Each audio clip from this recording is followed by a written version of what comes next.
Herkese salam. Data Structure və alqoritmlər Go-da playlistinin növbəti videosundan davam edirik. Bugünkü mövzumuz da alqoritmik analizin davamı olacaq. Deməli, hər videoda olduğu kimi bu videonun da əvvəlində xırda bir tövsiyə verib mövzuya giriş eləyəcəm. Deməli, bu videonu başa düşmək üçün bundan əvvəlki videonu şablon olaraq başa düşmək lazımdır. Yəni tam deep dive deyil də, yəni üzdən hərəkətlər, ən azından Big O nədir, alqoritmik analizi necə elədik, O1 nədir, ON nədir, məsələn ON kvadratı nədir, kimi yanaşmalarımız oldu ki, 2 for içi olanda nə olur, necə analiz eləyirik falan. Bunları başa düşmədən bu videonu başa düşmək biz demək olar ki, mümkün deyil.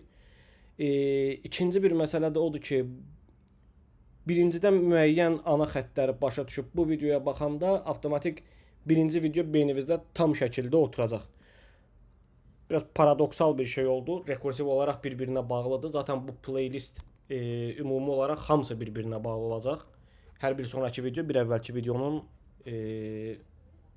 belə deyim, açıqlamasını və yeni bir mövzunun başlanğıcı kimi olacaq. Okey, ona görə də bu videoya, əvvəlki videoya baxın ki, sonra buna baxın, ortadan buna baxsınız, bu videodan bir şey başa düşməyə bilərsiniz. Qısaca bu qədər. Okey, bu günkü dərsin, bu videonun mövzusu olacaq n log n complexity, 2 üstü n complexity, space-time kompleksindən danışacağıq və bunları necə həll eləməliyik mövzusu olacaq. Əgər videoya sığdıra bilsəm, 2 üstü bağışlayın n faktorial da izah eləyib bu videonu, bu alqoritmik analiz mövzusunu hələ ki bağlamaq haqqında düşünürəm ki, növbəti videoda artıq bütün o data structure'ların qurulumu, onların üzərində müəyyən əməliyyatların olunmasında hamısında yenə bu alqoritmik analizi aktiv şəkildə istifadə eləyəcəyik. Deməli, bu bizim keçən dərsin videosudur, keçən dərsin davamı, keçən dərsdəki yazdığımız kodlardır. Şimdi best case dedik, worst case dedik, average case demişik, minimum maksimum tapmışıq, binary search eləmişik, bubble sort haqqında danışmışıq. Okey. Okey. Gəlin yenisini açaq. Keçən videonun altında bunun linki var zaten. go.dev.play. Okey. Deməli, başlayırıq birinci. Biz merge sort alqoritmindən. Merge sort təxmini belə bir şeydir. Bizə deyir ki, məsələn, bizə bir sıralı olmayan list verilib. Bizə deyir ki, bu sıralı olmayan listi sırala. Biz məsələn bubble sortu görmüşdük keçən dərsdə. Sola sağa baxıb yer dəyişə-dəyişə gedirdik. Da gəlin sizə bir dənə qəşəng buradan yox da ki, belə bir qəşəng nümunə göstərəcəm. Sizə bunu başa çəkim. Baxın, merge sort təxmini bizim üçün nə edir? Biraz actionable olaraq baxaq ki, fikrimizdə canlansın. Burada 16 ölçülü bir array verib bizə. Yəni array list, keçən dəfə slice deyirdik. Nədirsə onların fərqini zaten növbəti videolarda görəcəyik. İndi list deyək. Bizə bir 16 ölçülü, 16 ədəddən ibarət bir list verilib. Biz binary search-də belə bir şey eləyirdik. Ortadan bölə-bölə gedirdik. Solu sağı kəsirdik, atırdıq. Sonra növbətinin yenə ortasına baxırdıq. Yenə yarısını atırdıq, yenə yarısını atırdıq. Burada belə bir şey eləyir merge sort-da. Listi ortadan bölə-bölə gedir. Məsələn, 16-nı bölürsə 2 dənə 8-lik listə, 8-liyi bölür təzədən 2 dənə 4-lük listə, 4-lüyü bölür təzədən 2-lik listə, 2-lik listi bölür təklik listə, sonra təklik listləri bir-birindən müqayisə eləyir, onları yerləşdirir. Sonra 2-liklər birləşir, 4-lük olur, 4-lüklər müqayisə olunur, yenə dördlük sıralanmış şəklə düşür. Sonra dördlüklər birləşir, 8 sıralanmış şəklə düşür. 8'liklər birləşir, tam sıralanmış 16 ölçülü bir array olur. Deməli, gəlin birinci bu hərəkətə baxaq. Burada vizual olaraq olan hərəkətə baxaq ki, bizim beynimizə tam bu otursun. Baxın, bu dəqiqə başlanğıcda birinci addımdır. Gəlir 10 ilə 16-nı müqayisə eləyir. Listimizin dəyərləri aşağıda yazılıb. Bir addım keçdik qabağa. Neynədi? Müqayisə elədi ki, deməli 10 16-dan böyükdür. Baxın, bir daha təkrar deyirəm. Bu 16 ölçülü listdir. Baxın, bunu böldü ortadan 1, 2, 3, 4, 5, 6, 7, 8. Buradan bölüb sol tərəf var, sağ tərəf var. Sağ tərəfi də buradan bölüb, bu 4 ilə bu 4 var. Bunu da 2-yə bölüb təklə 2 müqayisə eləyəcək. Baxın, birinci 10 ilə 16-nı müqayisə elədi, yerini dəyişdi. 10 16 düzdür. Keçdik. Next. Növbəti cütdüyə keçirik indi. Baxın, növbəti cütdük. Müqayisə elədik. 2 6 yerini dəyişdik. Keçdik. İndi bu sol 2 ilə sağ 2-ni müqayisə eləyəcək. Baxın. Baxın, 10 ilə 2-ni müqayisə eləyir. İkisinin də bizə bu da 2 ölçülü, yəni 2 dəyərli listdir. Bu da 0-cı ilə 0-cıyı müqayisə elədi. Baxın, 2 keçdi qabağa. Sonra gəlir o biri ikinciləri müqayisə eləyir. Baxır ki, 6 10-dan kiçikdir. 10 da keçir, 6-nı da keçirdi qabağa. Sonra gəlir 10 ilə 16-nı müqayisə eləyir. 10 düzdür, 16 düzdür. Bax, ilk dördlüyü sıraladıq artıq. İndi gələcək növbətli dördlüyə. Yenə ikili müqayisə eləyəcək, sonra birləşdirib dördlü eləyəcək. Baxın, gəldik növbəti ikiliyə. 1 ilə 9-u müqayisə elədi. 1-i keçirdi qabağa, 9-u keçirdi arxaya. Düzdür. İndi gəlirik növbəti ikiliyə. 5 ilə 7-ni müqayisə edir. Baxır 5, 7 düzdür. İndi bax 1, 9, 5, 7-ni sıralayacağıq. Birinci 1 ilə 5-ə baxacağıq. Baxırıq ki, 1 ilə 5 yəni sol tərəf düzdür. İndi gəlirik, sonra 5-i keçirdəcəyik 1-dən sonraya. 9 ilə 5-ə baxdıq, 5-i keçirdi. Sonra 7 ilə 9-a baxdıq, yerini dəyişdik. Və növbəti 9 düzdür. İkinci dördlüyü də artıq sıraladıq. Sonra gəlirik, indi birinci dördlüklə ikinci dördlüyü sıralayacağıq. Yenə 0-cı indeksləri bir-birindən müqayisə elədik. Bax, 1 ilə 2-ni. 1 keçdi qabağa. Sonra səhv eləmirəmsə 2 ilə 5-i müqayisə eləməliyik. Bəli, 2 ilə 5-i müqayisə eləyirik. Aha, 2 düzdür, 2 qalır yerində. Sonra 5 ilə 6-yı müqayisə eləyirik. 5 6-dan kiçikdir, 5 gəldi qabağa. 6, indi 6 ilə 7-ni müqayisə eləyirik. 6 yerindədir. İndi 7 ilə 10-u müqayisə eləyirik. 7 gələcək qabağa. 9 ilə 10-u müqayisə eləyirik. 9 gələcək qabağa. Sonra baxır 10 düzdür, 16 düzdür. İlk 8-liyi sıraladıq. Və keçirik next. İndi artıq ilk 8-linin işimiz bitib. İndi növbəti 8-liyi, yəni 4-ə 2-yə böləcəyik.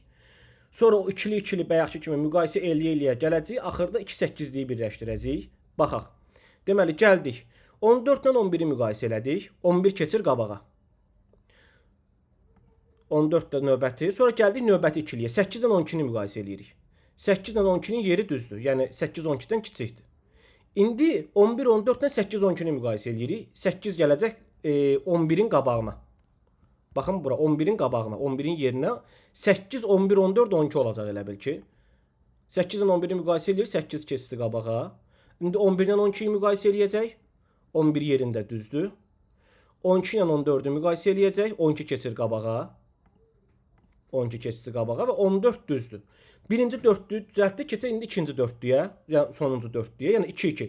3 ilə 4-ü 1, 13 ilə 15-i 1. 3 ilə 4, 3 keçməlidir qabağa. Sonra gəlir növbəti 4. 13 ilə 15-i müqayisə eləyir, düzdür. İndi 3 ilə 13-ü müqayisə eləyəcək.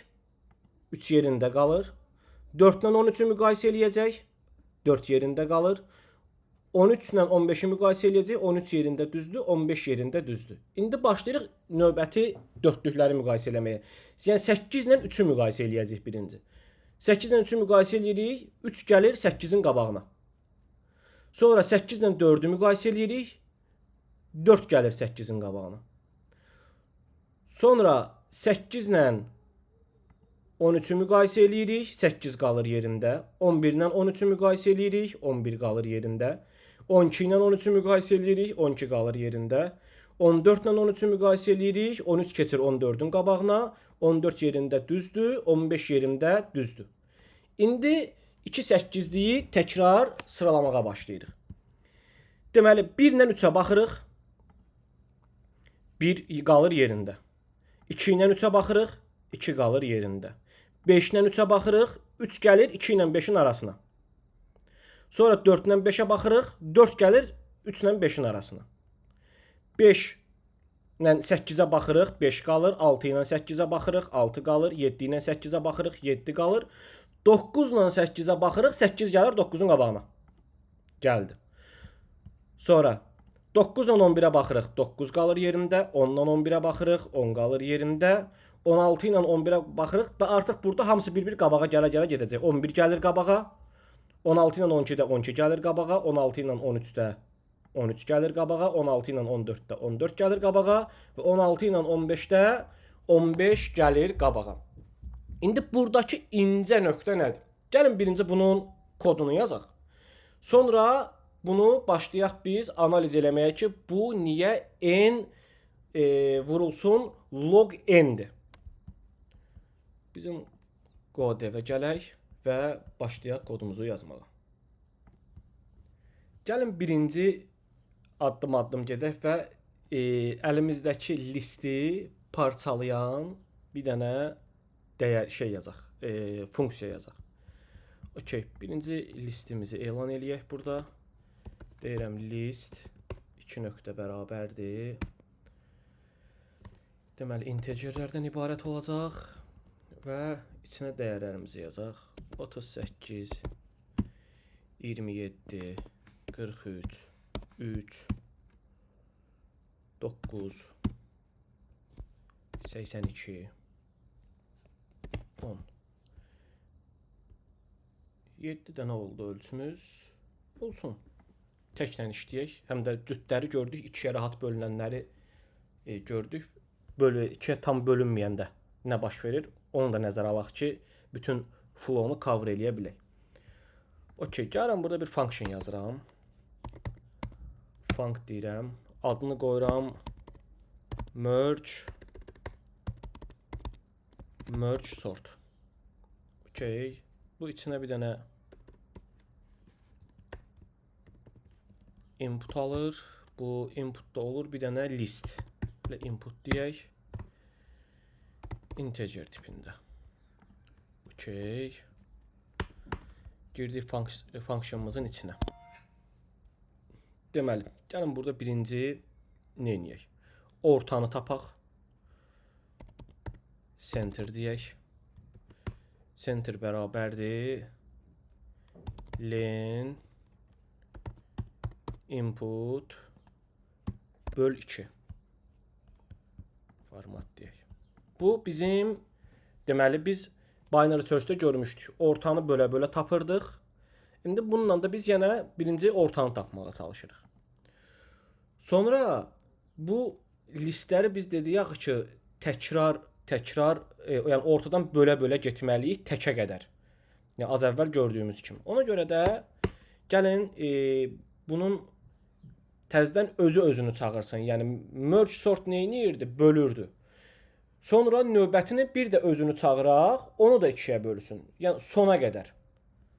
Birinci onu yazaq və bu 1-də dayanmalıdır. Ona görə gəlin belə bir şey eləyək. Tək dəyər olanda dayanmalıdır. Onun üçün deyirik ki, if len input. Yəni gələn listin uzunluğu bərabərdir 1-ə qədər.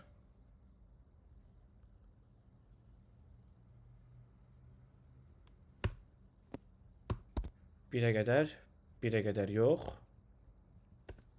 Gəlin kiçikdir bərabərdir 1 eləyək bunu biz. Və ifdə bağışlayın, hərdən fərqli dillərdə işlədiyim üçün bu sintaksislərdə xırda qarışıqlıqlar olur məndə. Okey. Deməli bu zaman nə edirik? Özünü geri qaytarırıq. Inputun özünü. Return input. Və bunu bir dənə format eləyək. Okey, dayandırma nöqtəmizi yazdıq. Sonsuz dövr olmasın. Buna deyirlər recursion, recursive function. Recursive yəni öz-özünü çağıran. İndi gəlin solu sağı bölək. Okey. Deyirəm left 2 nöqtə bərabərdir. Inputun left sol tərəfdirsə 2 nöqtə center deyirəm. Yəni bu nə edir? Bizim bu listi elə bil ki slice'ı alt slice'a bölür. Yəni məsələn biz baxın burada uzunluq nədir? 1 2 3 4 5 6 7. 7-ni 2-yə böldük, tam ədəd olaraq 3 alırıq. Və burada bölür. 0-dan 3-ə qədər 0 1 2 3 artıq daxil olmur. 43-ü götürür. Yəni bu son nöqtə daxil olmur. Başlanğıcda yazılan dəyər daxil olur. Başlanğıcda yazılanda heç nə yazmırıqsa bu zaten 0 deməkdir. Okey. Inputumuzu böldük 2-yə, bir dənə də right yazaq. 2 nöqtə bərabərdir. Inputun. Bu dəfə də tam əksini yazırıq. Centerdən başlayır, yəni o dəyər daxil olur sonuna qədər. Burada bizim 2 hissəyə böldük. Amma indi burada biz 2 hissəyə böldük, amma bunu təkrar özünü çağırmalıdır. Ona görə də bunu təkrar merge sortun içinə göndəririk. Gəlin kopyalayayım, hərdən hərf səhv falan eləyirik. Yox. Hərdən hərf səhv falan eləyirik, sonra kod qarışır. Bunu göndərib merge sortun içinə.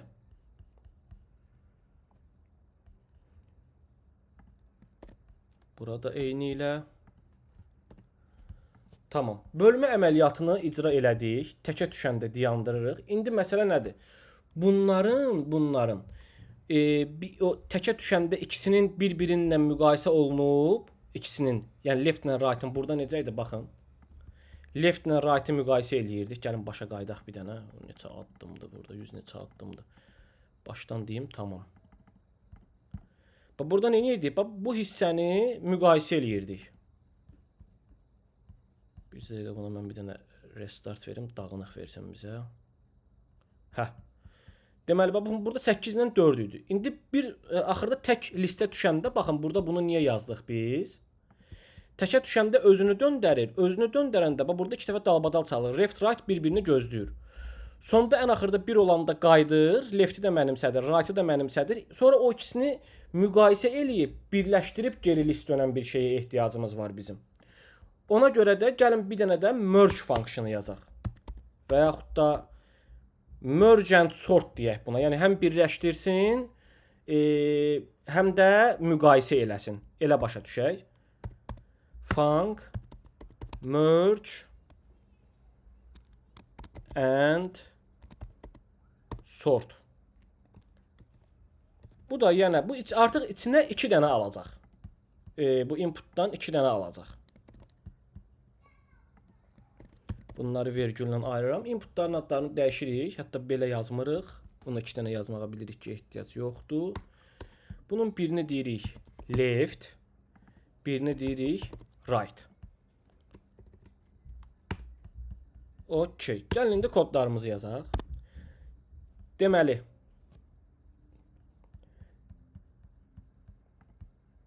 burada biz nə yazırıq? Okey.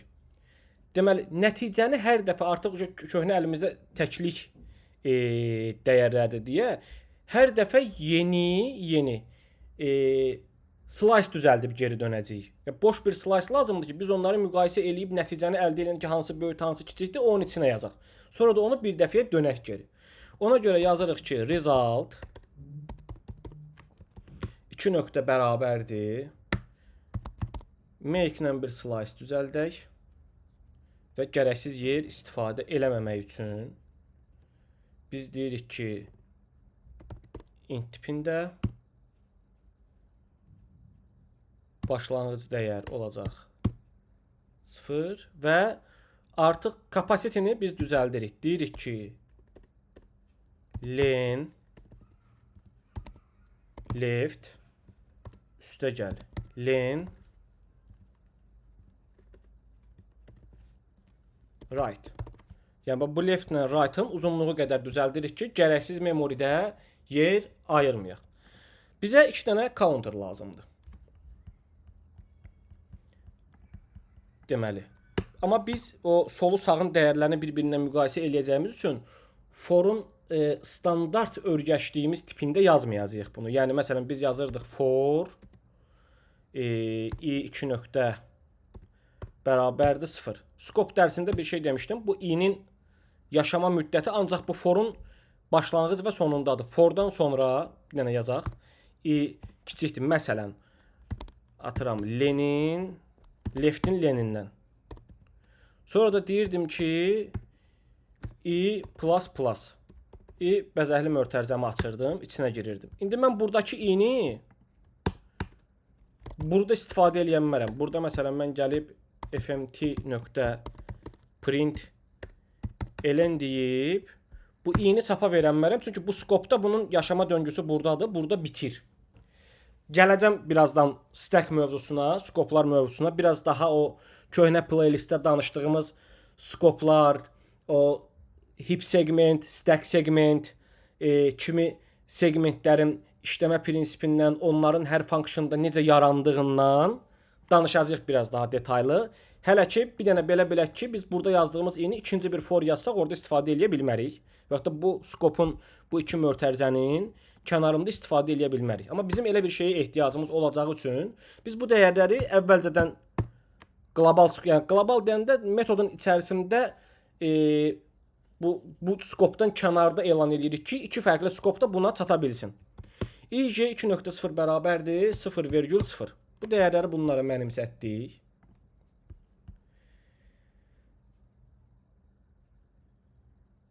İndi gəlin müqayisə eləyək artıq. Müqayisə üçün bizə nə lazımdır? Baxın, orada həmişə o indekslərindən müqayisə eləyirdik axı biz. Məsələn, yadınıza gəlirsə, əgər burada bir daha göstərim sizə. Məsələn, bu ikiləri yerbəyer elədik. Məsələn, baxın, bu ikini yerbəyer elədik. Sonra bu biri ikini yerbəyer elədik. Düzdür. İndi biz bundan sonra nə ilə nəyi müqayisə eləyirdik? Bununla, bunun 0-cı indeksindən bunu yer dəyişdi. Dəyişdi mi? Bir dəqiqə, 6 ilə 4-ü müqayisə eləyirdik. Hə, dəyişdi. 6 keçir qabağa. Bağışlayın. Birinci nəyi müqayisə elədik? Gəlin ona gələk. Baxın, birinci nəyi müqayisə elədik? 4 ilə 6-nı. Baxdı ki, 4 kiçikdir. Keçdik növbəti mərhələyə. Baxın, elə bil ki, bu i-lərdir, bu j-lərdir. I-nin sıfırıncısından, ki, leftin sıfırıncısı, biri leftin indekslərini saxlayır, biri right-ın. Right-ın sıfırıncısından leftin sıfırıncısını müqayisə elədik.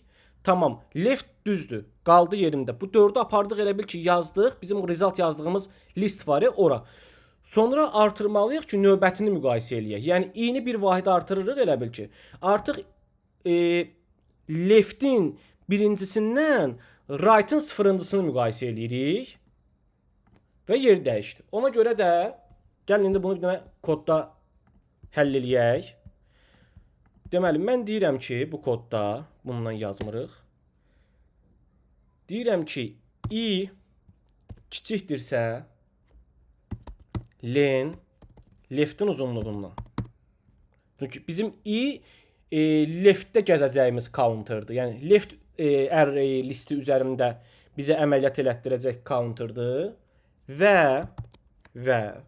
deyirəm ki, yenə j də bizim nəyin counteri idi? Right-ın. Bu da right-ın uzunluğuna qədər davam eləyəcək. J counteri. Bunu da bura yazırıq. Bunu bir dənə formatlayaq, səliqəyə düşsün. Deməli, biz dedik ki, bunu da bilirik və əməliyyatıdır. Yəni bu iki tərəfin, iki şərtin ikisi də ödənməlidir. Yəni i biz sol tərəfdə gəzməyimiz üçün counterdır. J sağ tərəfdə gəzməyimiz üçün counterdır və bunların ikisi də şərti ödədiyi müddətcə, yəni ikisi də eyni anda ödəyən müddətcə bunun bu işi aparacağıq. Yoxsa dayanacaq. Yəni sol da true olmalıdır, sağ da true olmalıdır. Kimi bir həll yazırıq. Okey. İndi gəlin şərtlərimizi yazaq. Deyirik ki, if leftin, az əvvəl göstərdiyim kimi, leftin i-incisi əgər kiçikdir, bərabərdirsə, right-ın J-incisindən. Kiçikdir, bərabərdir. Bəzəkli mötərizəmi açdım.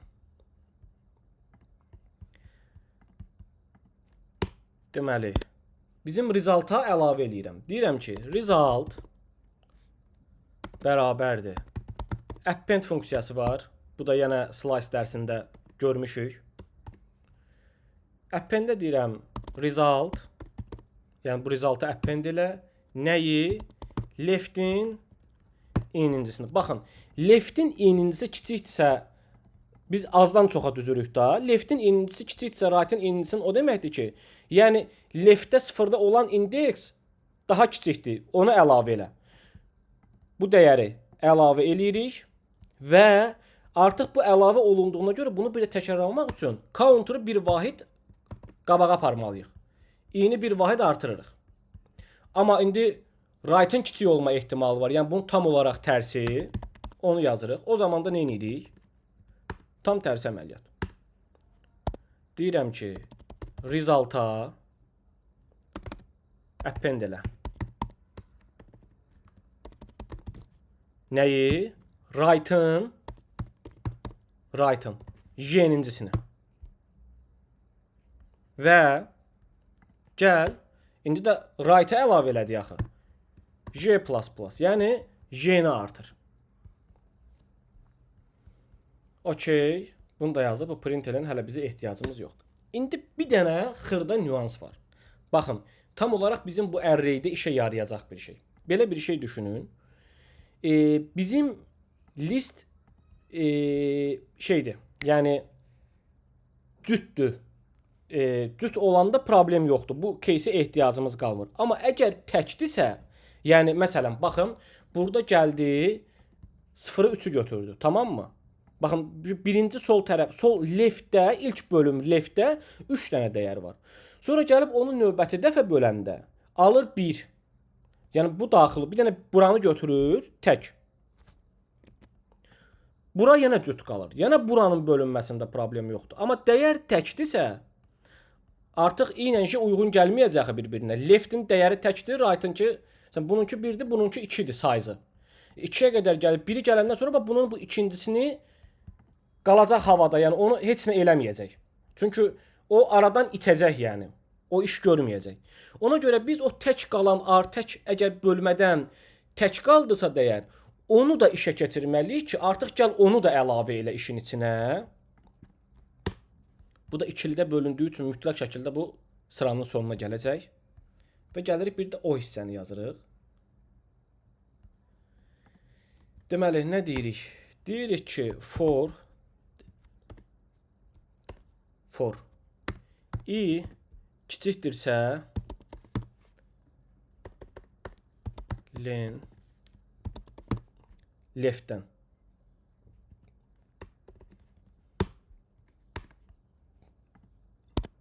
Deyirəm ki, yəni result bərabərdir append, bu olacaq. Left isə left və yenə i-ni bir vahid artırırıq. Yəni neçə dənə artığı qalıbsa da. Sonra eyni şeyi bir dənə də right üçün yazmalıyıq. Bunu kopyalayacağım. Bunu kopyalayacağım.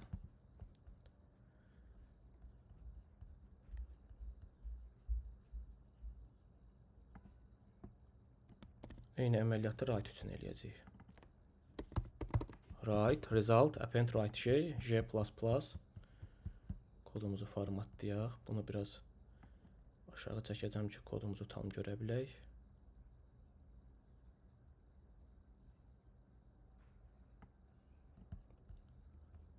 Niyəsə düşmür. Tamam. Burada pauza verib baxarsınız. Bu kodları mən yenə verəcəm sizə. Okey, solu sağı da elədik və sonunda geri dönürük result'ı. Return result. Bax bu kod bizim az əvvəl gördüyümüz əməliyyatı bir-bir icra eləyəcək. Gəlin indi baxaq. Öz kodumuz üzərindən bu əməliyyatı bir-bir incələyək ki, nə baş verir. Deməli bu hissədə gəlin birinci nəticəni çapa verək. Call eləyək, nəticəni çapa verək. Burada merge sort, gəlin bunun adını silək, başa merge qoyaq. Və left right gələndən sonra sonda deyirəm ki, return merge call eləyirəm. Çünki o merge sort qarışacaq beynimizdə. Bilək ki, biri hissələrə böləndi, biri birləşdirəndi. Bura göndərirəm nəyi? Left-i, vergül, right-ı.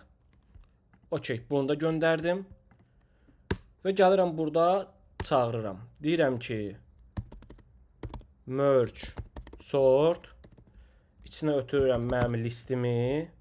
Bu mənə geriyə merge sort nə edir? Birləşdirir, geri dönür. O da birləşdirir, geri dönür. Amma burada bir geri dönən dəyər yoxdur. Yoxsa varmı? Mən merge sortda geriyə dəyər döndürməliyəm. Bəli. Geriyə dəyər döndürməliyəm. Sonra burada onu dəyərə mənimsətməliyəm. Sorted list deyək buna. 2 nöqtə bərabərdir. Gəlin burada bir dənə for yazaq öncəliklə. i2 nöqtə bərabərdir 0. i kiçikdir len list i plus plus. Burada sadəcə deyirəm ki, fmt nöqtə println listin enincisi println də deməyək, print deyək. Sonra burada bir dənə bunları yanbayan vergül dırnaq içərisində vergül, bunları vergülla ayırsın. Sonra bir dənə println tərs slash verək. Bir sətir aşağı atsın. Səhv eləmirəmsə belə idi.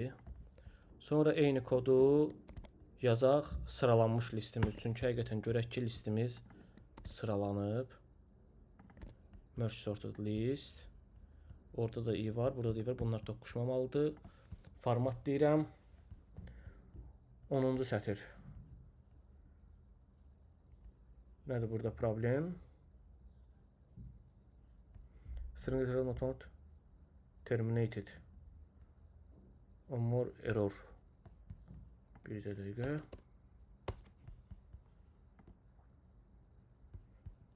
Yox. Niyə?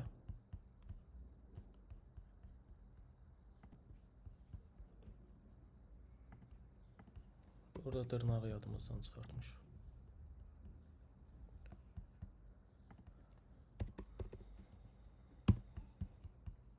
Run eləyirik kodumuzu. Nə deyir? No value. No value. 29-cu sətirdə return merge left right.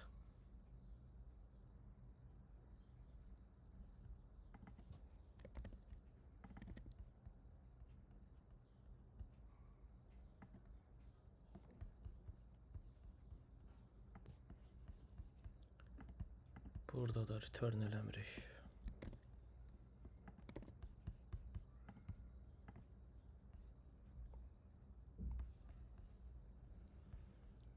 Index out of range.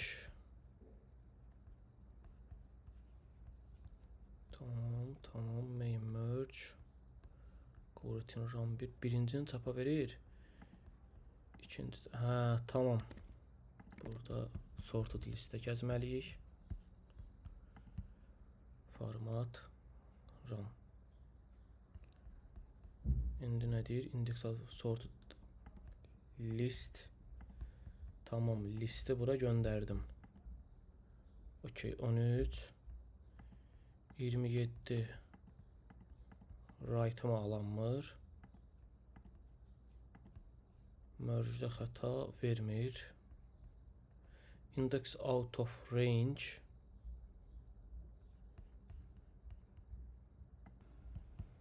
Gəlin bir dənə kodumuza diqqətlə baxaq. Problemin çıxmağı yaxşıdır əslində, amma Çox uzansa pauza verib həll eləyib belə davam eləyəcəm videoya ki, sizin çox vaxtınız getməsin burada. Deməli deyir right-da. Burada mən merge sortu rekursiv olaraq çağırıram. Input center deyirəm. Tamam. Xəta merge-də gəlir. Okey. Onda burada hardasa ola bilər ki, biz nəysə qarışdırırıq. Okey. Make-imizi yazdıq. Int dedik. 0 len left üstə gəl, len right geriyə. Okey. 0 0 if kiçikdirsə lenin leftindən və j kiçikdirsə lenin rightından, kiçikdir bərabərdirsə append yeni plus plus eləyirik. Tamam. Tamam, burada 100%. Xırda bir şey gözümüzdən qaçıb. Format run və bəli, problemimiz həll olundu. Deməli, baxın, bu bizim ilkin versiya. 3, 9, 10, 27, 38, 43, 82. Bu bizə sıraladı bunu. İndi gəlin addım-addım kodun üstündən keçək ki, necə sıralayıb bizə. Burada bizim 7 ölçülü listimizdir. Bu çapı qoyuram qırağa, əsas işimiz merge sortdan danışacağıq. Bizim bu list gəldi bura daxil oldu. Təbii ki, uzunluğu birdən kiçik deyil. Bunu hələ ki keçirik. Burada ortanı tapdıq. Uzunluq 7-dir. 7-ni 2-yə böldü. Aldı 3. Burada left'i götürdü. Right'ı götürdü. Bura 1-1 yazacağım. Step 1 deyəcəm. Gözümüzün qabağında olsun. Hətta üstündə yazacağım.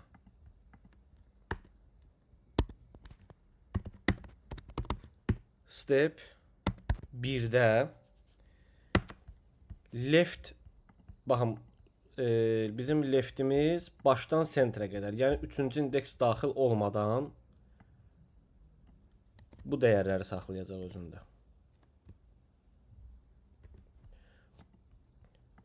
Left'i götürdü. Yəni merge sortu bu input içərisində, baxın, burada buradan bura qədər bu listi götürdü artıq. Sonra təzədən bunu burada step 1'də burada dayanıb kod. Təzədən 1'də qayıtdı başa. Merge sortu təkrar çağırdı. Amma artıq ana listlə yox, bu listlə çağırdı sanki, düşünək. Sonra gəldi bura. Bu daxil oldu. Yəni 1'dən kiçikdirmi, bərabərdirmi? Təbii ki deyil. Bir dəqiqə, burada mən bu 2'yə bölmədi, bu kommentdir bizdə. Birinci 3 idi bizim center dəyərimiz. İndi 3'ü böldü 2'yə və aldı 1. Və buradan yenə götürür. Bu artıq bundan götürür. Yəni sondan 1'ə qədər. 1 daxil deyil. Təbii ki 0-cı indeksi götürür. Bura yazıram. Step 2 və oldu left 38. 38'i merge sort 1 də çağırdı. 1 də çağırdı. Baxın, buradan 38 merge sort 1 də çağırdı. Step 2'də 1 də getdi başa. Və 38'i ötürdü bura.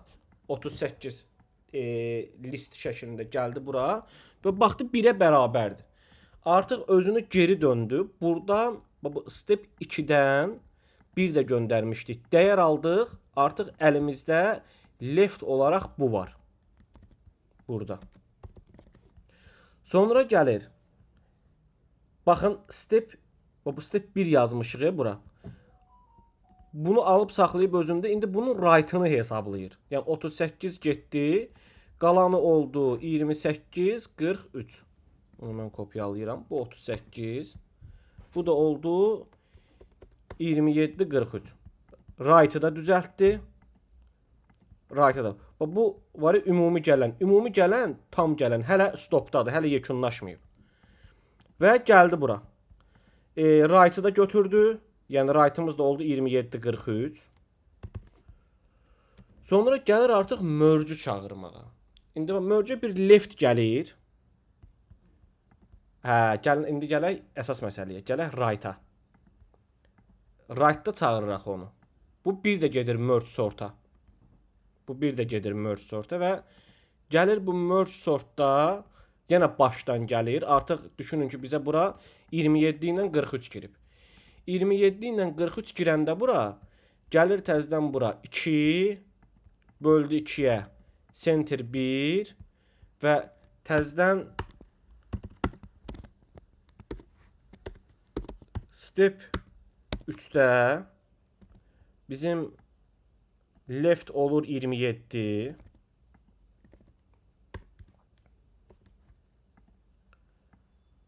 Right olur 43.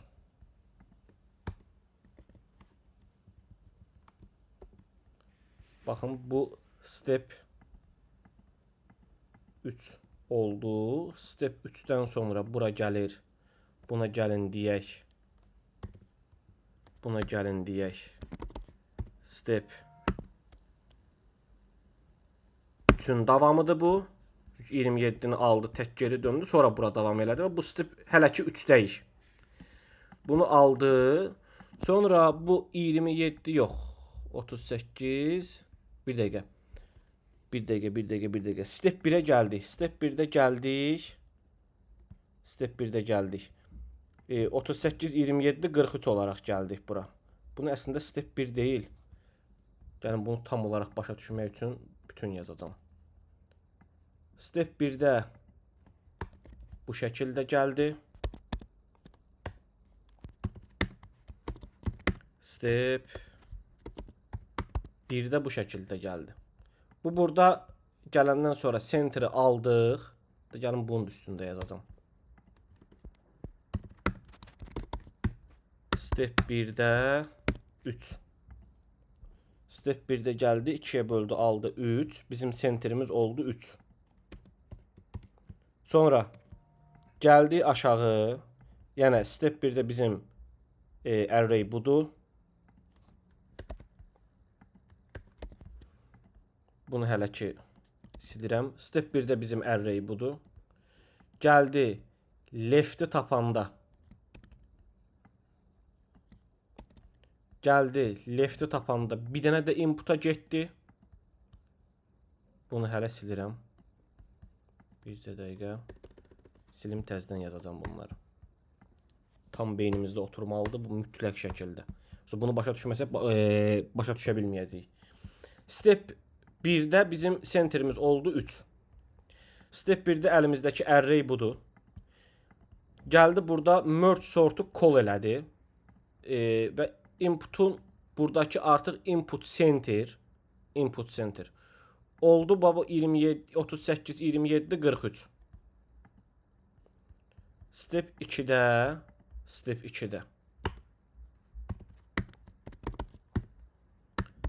2'də oldu 1. Niyə 1 olduğunu indi başa düşəcəyik. Deməli, baxın bunu bura yazım mən. Baxın bunu. Gəldi bura kod. Bura gələndən sonra input, bu input center var ya bu hissə. Bu hissə özündə bunu daşımağa başladı. Və təkrar olaraq özünü çağırdı.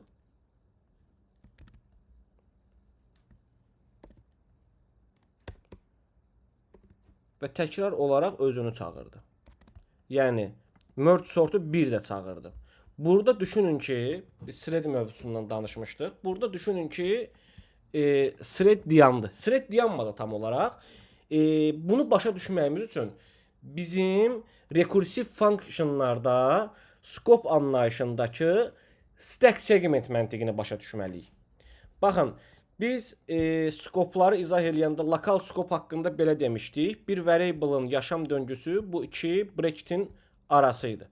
Və bu iki bracket'in arasındakı dəyərlər stack segmentdə saxlanırdı. Yəni variable-ın özü və onun dəyəri. Biz o videoya baxmağınızı tövsiyə edirəm ki, yenə deyirəm, mən bu videoya giriş eləyəndə dedim ki, bu videolar o videoların davamıdır.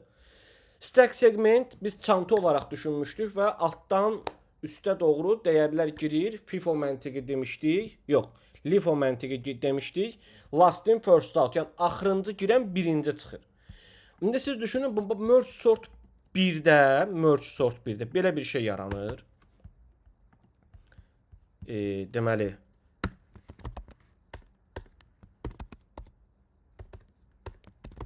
stack merge sort funksiyonunun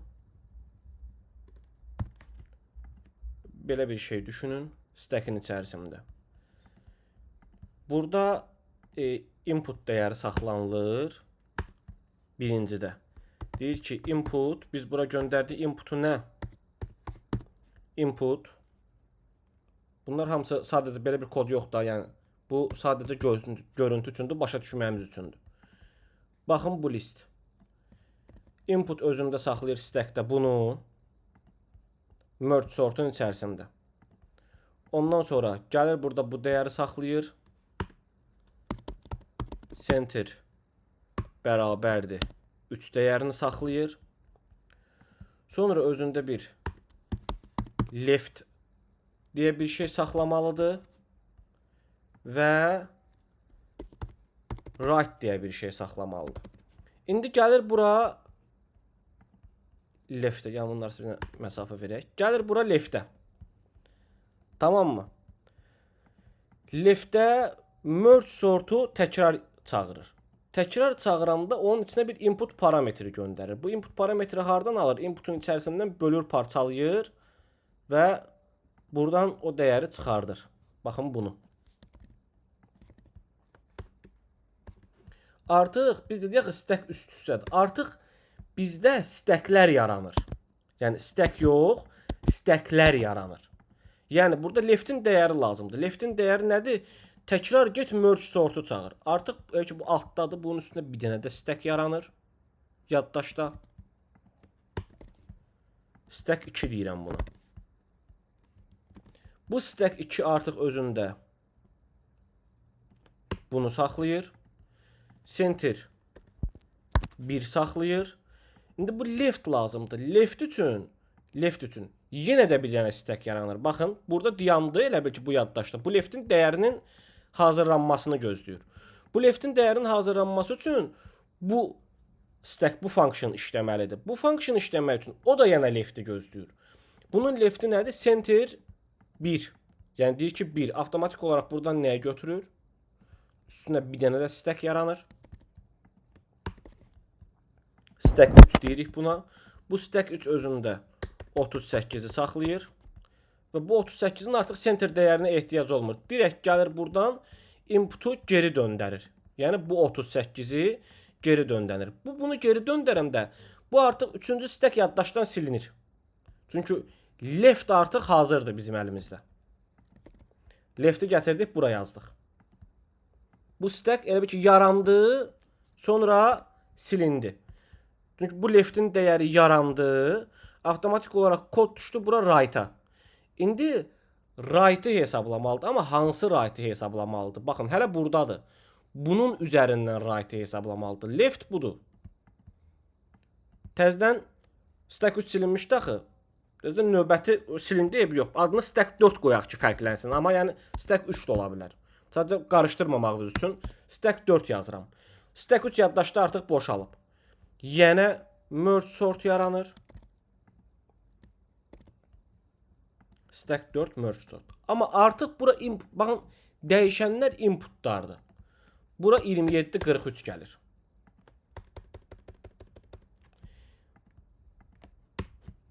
Baxın, bu right'a görə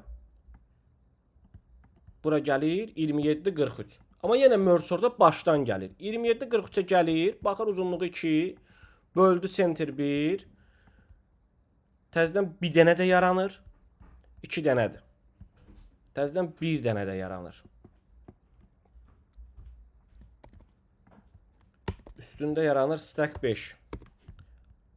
Amma stack 5-ə gəlir nə? 27. Centerə ehtiyac yoxdur. Uzunluğu 1-dir. Və burada gəlir left olur. Belə bir şey.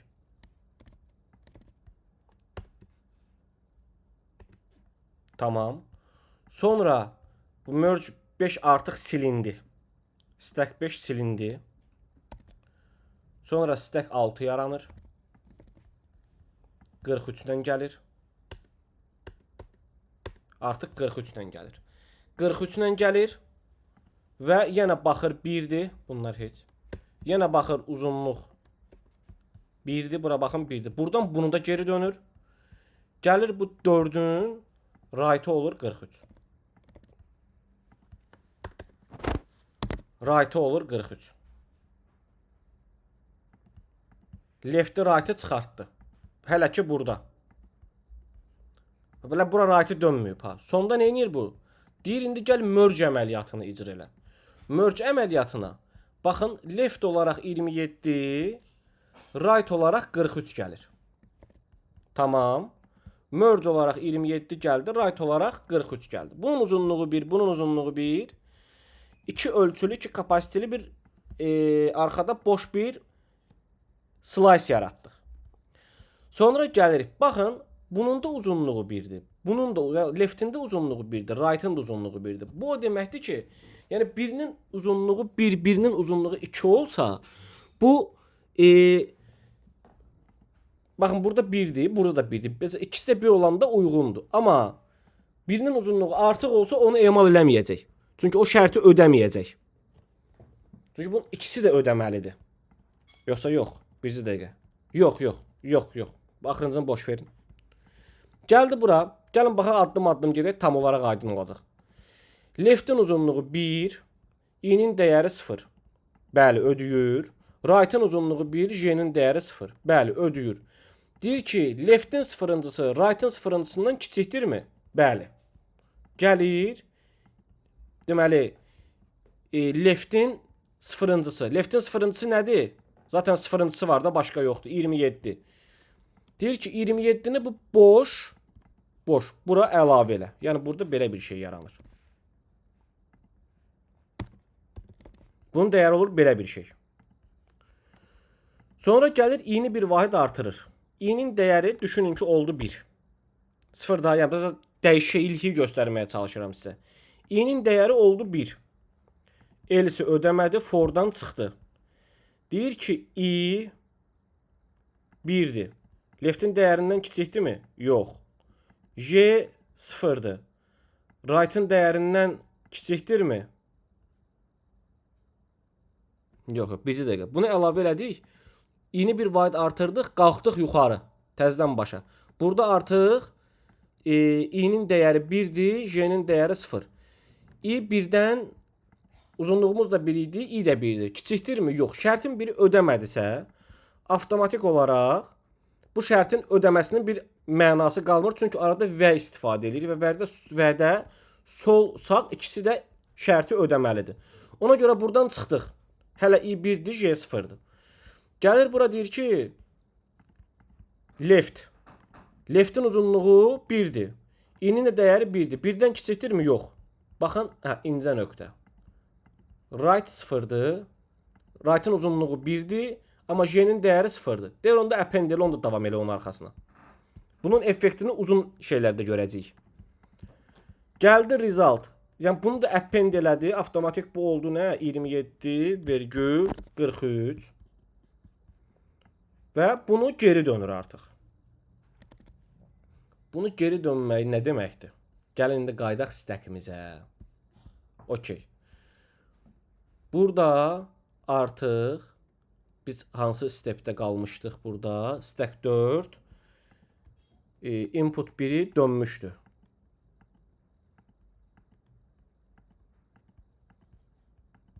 Okey, bu silinməli idi. 27,43 left right artıq bax bu hissədəyik biz. 27,43'ü sıraladı burada. Merge'də. Və bunu geri dönür. Bu listi buradan geri dönür. Amma geri hara dönür? Baxın bunun right'ına. Sıraladı geri. Burada sıra zaten belə deyil idi. Belə idi, amma yenə də özü öz aləmində, yəni yoxladı, müqayisə elədi, sıraladı. İndi bax işin rəngi burada dəyişəcək. Çünki 38 ilə 27-nin arasında fərq olacaq. Və bu stack də silindi artıq yaddaşdan. Mən sayı itirdim. Yəqin ki 5-dən altdan bir şey yazaram növbəti stackə. İndi bu 38 və 27 43 girəcək bizim bu left right olaraq merge. Baxın belə bir şey girir bura. Təkrar. Gəlin bunu da 0 eləyək. Təzədən çağırılır funksiya. Gəldi bura. Yenə baxırıq. I0, J0. Deyir ki I left'in uzunluğu nədir? 1. I də 0'dır. Ödəyirmi? Ödəyir. Right'ın uzunluğu nədir? 2. J0'dır. Ödəyirmi? Ödəyir. İndi baxın. İkisi də 0 olduğuna görə left'in sıfırıncısını, right'ın sıfırıncısını müqayisə eləyir. Və left'in sıfırıncısı 38, right'ın sıfırıncısı 27'dən kiçik deyil. Avtomatik else işləyəcək.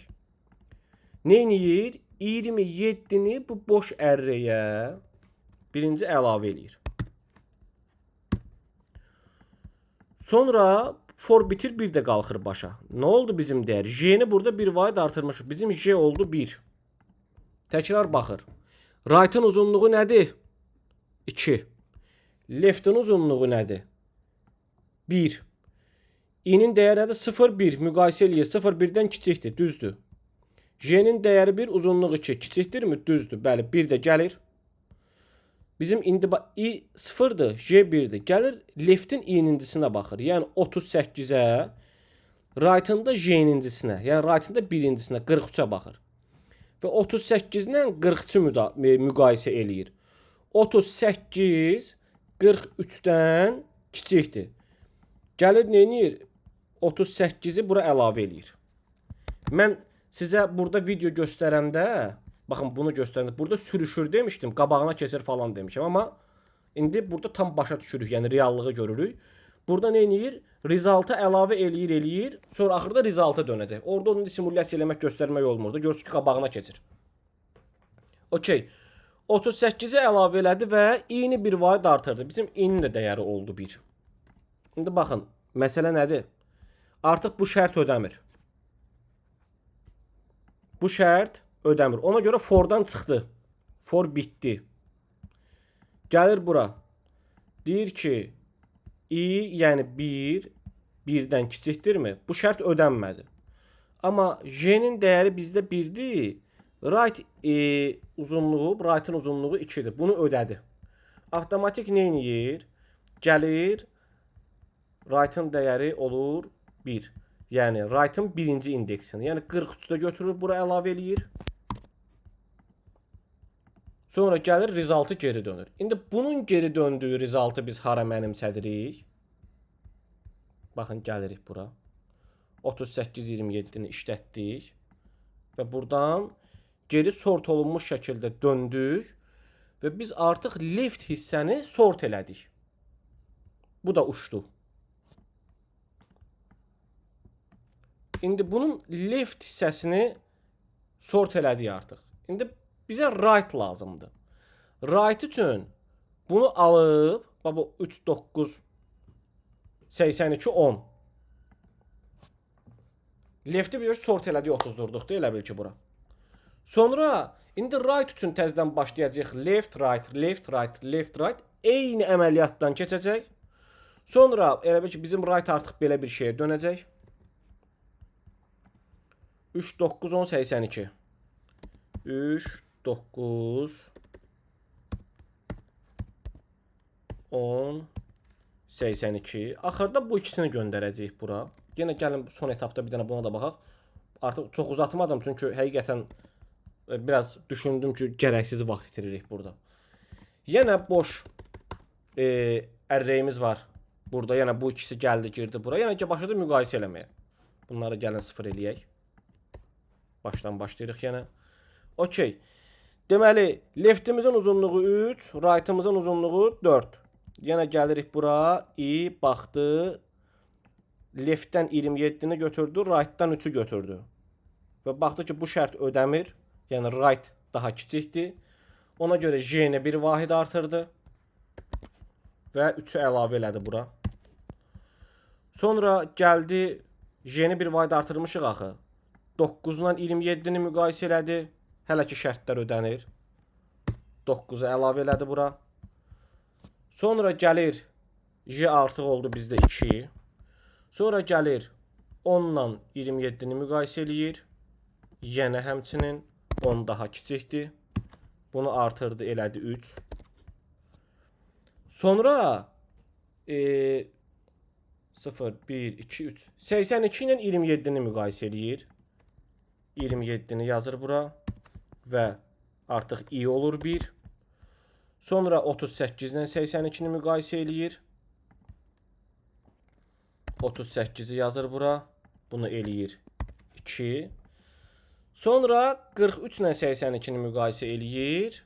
Və 43-ü yazır bura. Yəni i-ni bir vahid artırır burada. 3. Artıq burada şərt ödənmir. Şərt ödənmir.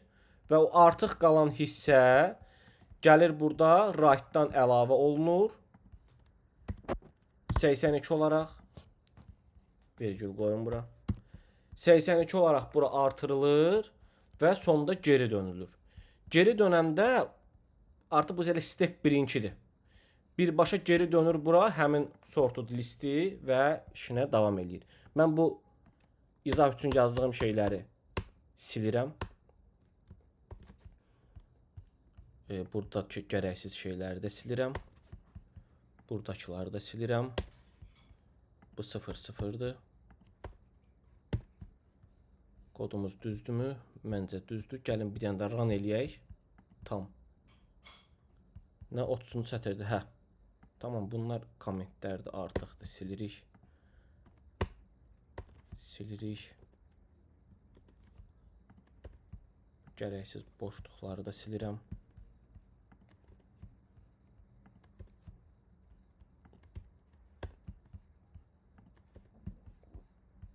Okey.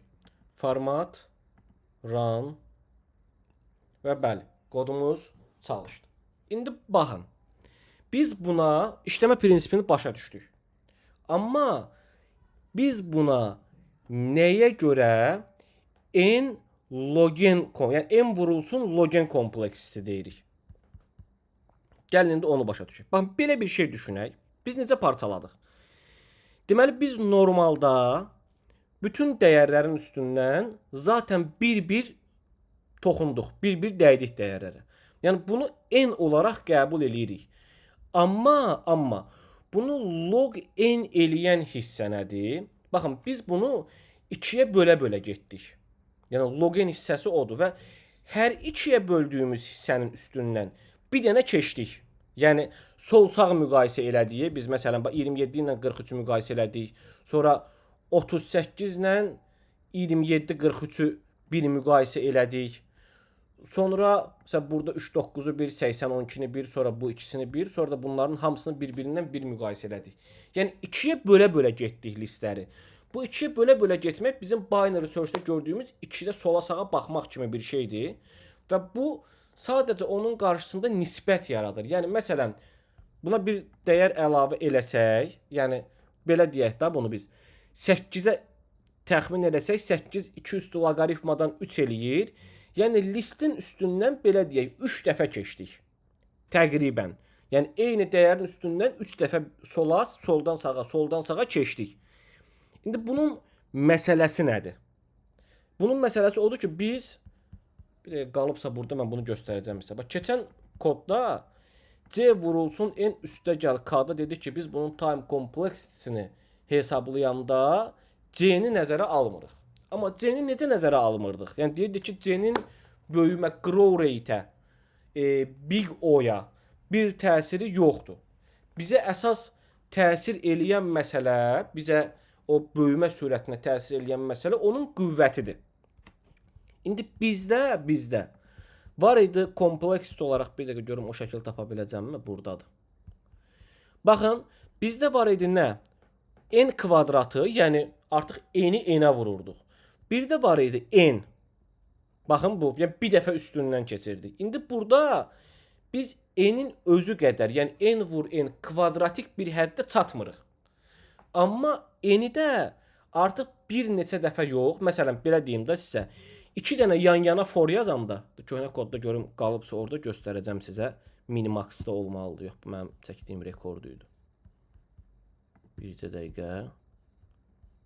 Tamam, Minmax-da qalıb. Baxın, burada 2 dənə for yazmışıq. Və bu 2 for olduğuna görə 2n demək idi bu.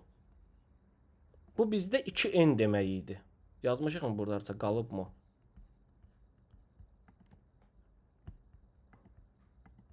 Buydu mu? Deyəsən buydu. Bu bizdə 2n idi. Baxın, bu average case-i tapanda 2-yə bölürdük. Bu da 2n idi. Elə bil ki, biz bunu n-ə yendirmişdik. 2 dənə for iç-içə deyilsə əgər, bu 2n deməkdir. Biz də dedik ki, burada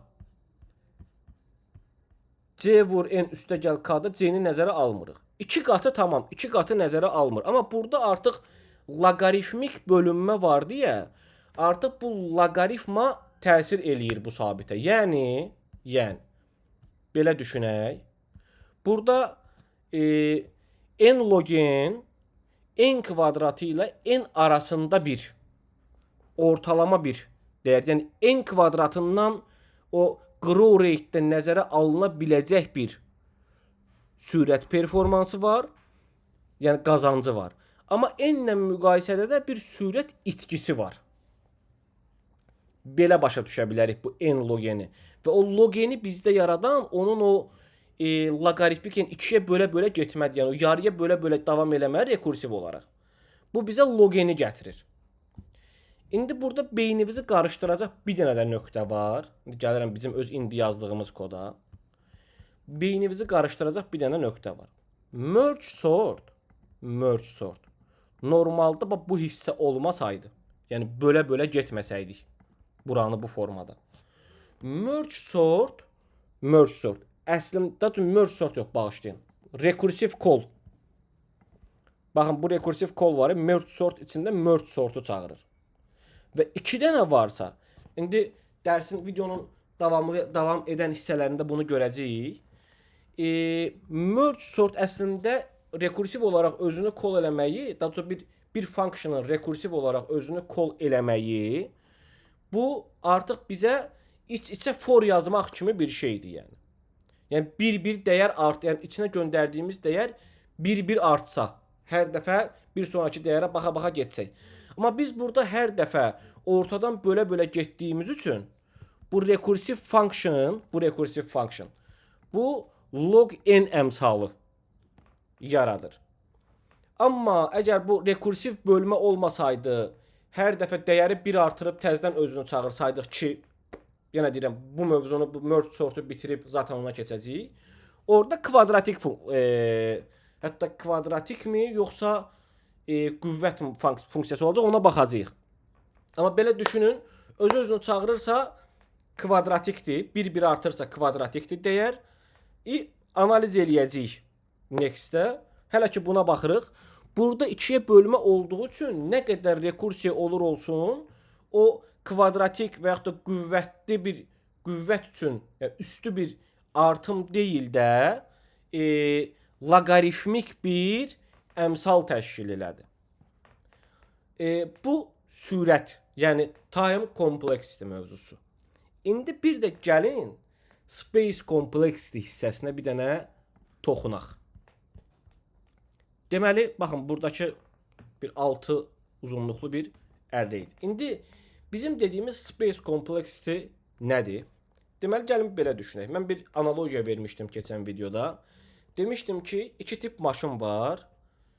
Sürətli gedən, amma çox yanacaq sərf eləyən. Bu sürət üçün çox yanacaq sərf eləyən. Bir də, yəni, sürətin əsas alındığı bir maşın var idi. Bir də yanacağa qənaətcilliyin bir maşını var idi. Və burada belə bir cümlə, o keçən videoda mən belə bir cümlə qurmuşdum. Sürət istəyən, sürət ehtiyacı olan, sürətli gedir amma çox benzin, yəni yanacaq istifadə eləyir. Bir də çox sürət əsas deyil, yəni yanacaq əsaslı. Buna da demişdik ki, space complexity olaraq nəzərə alırıq. İndi bizim dünən bir bubble sort, ya dünən deyəndə keçən videoda biz bir bubble sortdan danışmışdıq və bubble sortun kompleksitysi o buradadır. Bubble sortun kompleksitysini biz n kvadratı big O'sunu n kvadratı olaraq qəbul eləmişdik. Baxın, n üstəgəl n kvadratı bölü 2, burada bölü 2 demişdik. Çox takılmırıq. Bir dəfə bölür, çünki ona görə daima bölə-bölə getmir. Daima bölə-bölə getsə loqenə fırlaya bilərdi. Ona görə burada ən böyük böyümə surəti, yəni worst case-də n kvadratıdır. Amma merge sortda n logendir. Amması var. Biz bubble sortda əlavə yaddaş istifadə eləmirdik. Baxın, eyni ərrəyin üstündə sadəcə yer dəyişmişik. Amma merge sortda biz da buradan göstərim sizə. Hər dəfə parçalayırıq. Hər dəfə yaddaşda yeni şey yaradırıq. Yer ayırırıq bunun üçün. Hətta mən o stackdə hər dəfə yeni stack yaranmasını göstərmişdim sizə. O stack 1, stack 2, stack 3, stack 4, stack 5 kimi yaza gedib davam eləyəmdir. Ona görə də bu merge sortun bizə nə kimi bir xərci var, rasxodu var və yaxud da maliyyəti var deyək. Belə düşünə bilərik. Bubble sortla merge sortu müqayisə eləyəndə. Merge sort daha sürətlidir. Alqoritmik olaraq daha sürətlidir. Yəni n kvadratında deyil, yəni time complexity olaraq daha performanslıdır merge sort. Çünki n log n kompleksində işləyir. Amma bubble sort n kvadratında işləyirdi.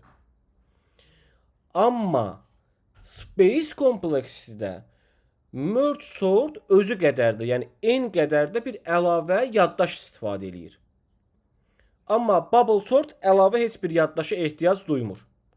Ona görə də bubble sort bizdə space complexity cəhətdən daha yaxşı. Yəni, O1-dir bubble sortun space complexity'si.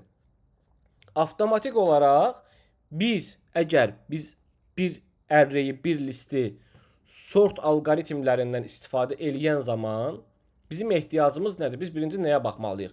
Məsələn, sual budur ki, bubble sortmu istifadə eləyərsən, merge sortmu istifadə eləyərsən, hansı daha performanslıdır? Orada avtomatik belə bir sual verilməlidir. Time complexity cəhətdənmi soruşursunuz, yoxsa space complexity cəhətdənmi? Və yaxud da zamanmı önəmlidir, yoxsa memory mi, yəni yaddaş mı önəmlidir?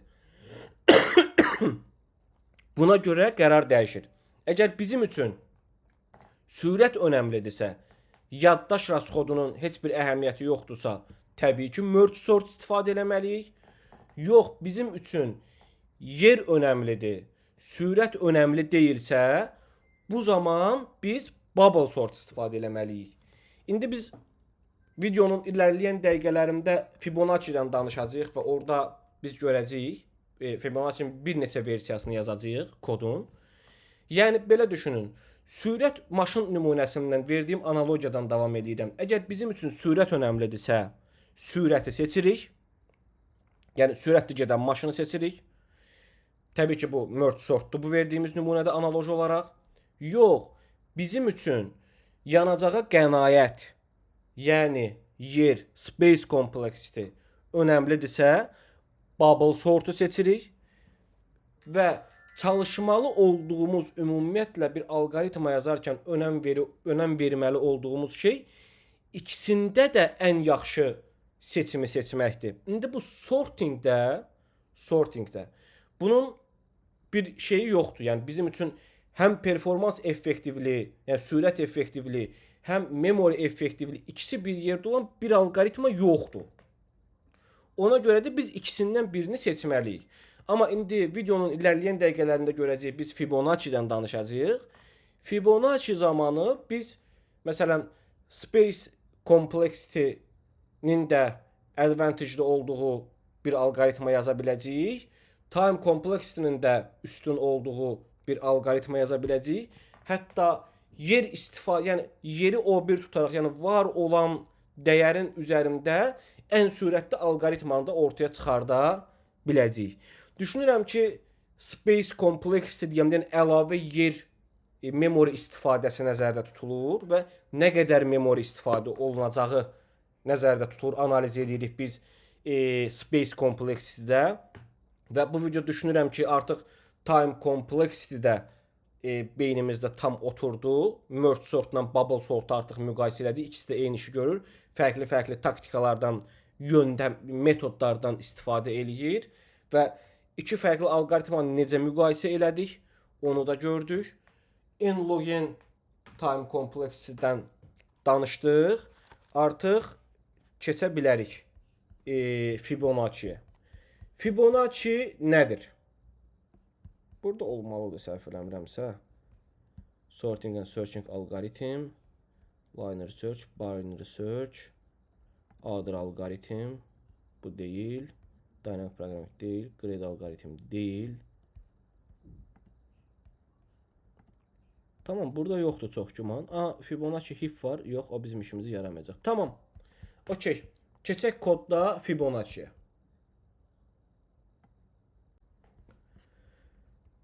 Deməli, Fibonacci bir İtalyan bildiyim qədərilə riyaziyyatçısıdır və o belə bir eksperiment eləyib. Bunun bir cüt dovşanı olub və baxıb ki, bir aydan sonra baxıb ki, bu dovşan, 2 dənə dovşan olub, yəni bir cüt dovşan deyil, cüt olaraq nəzərə alaq. Bir cüt dovşan artıb olub, bir cüt dovşan yenə.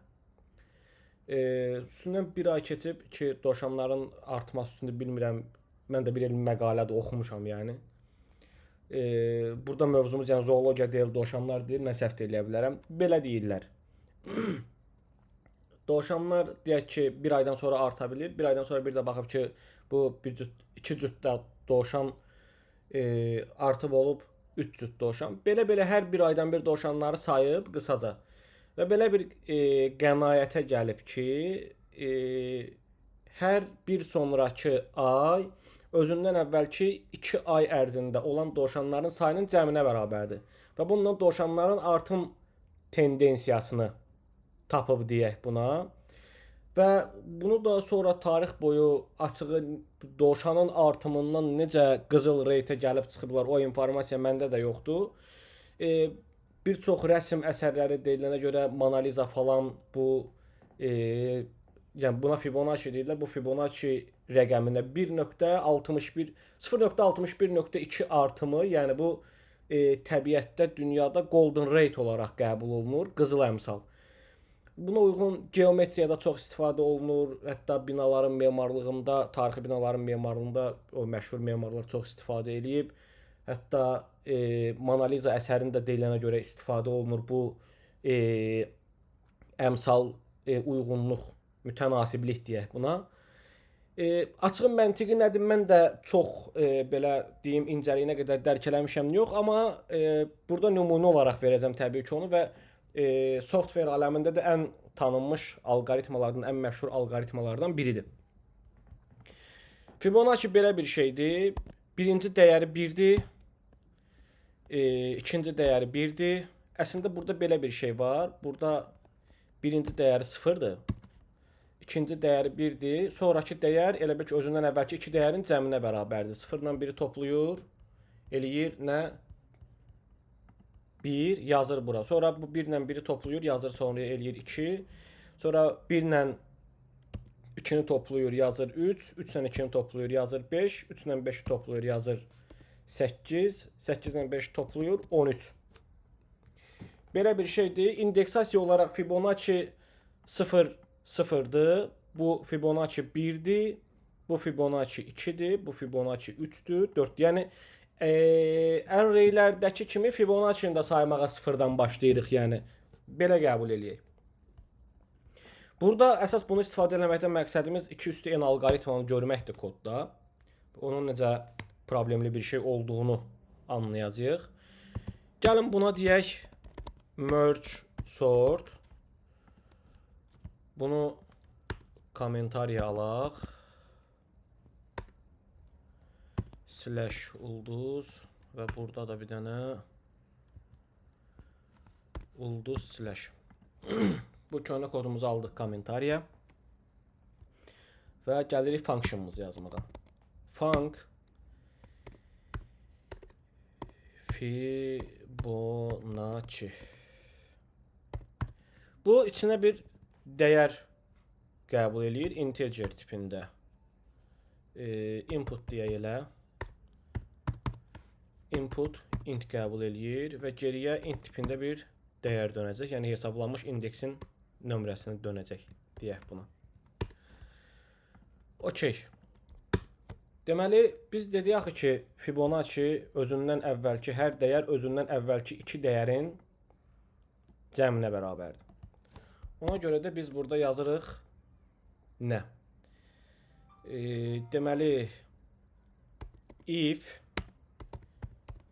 input kiçikdir bərabərdirsə 1-dən. Çünki 0 ilə 1, 0-cı indeksə 1-ci indeks statikdir yəni. Zaten 0-da 0-ı dönür, 1-də 1-i dönür. Biz əvvəl ki ikinci indeksdən başlayaraq hesablayacağıq. Burada deyirik ki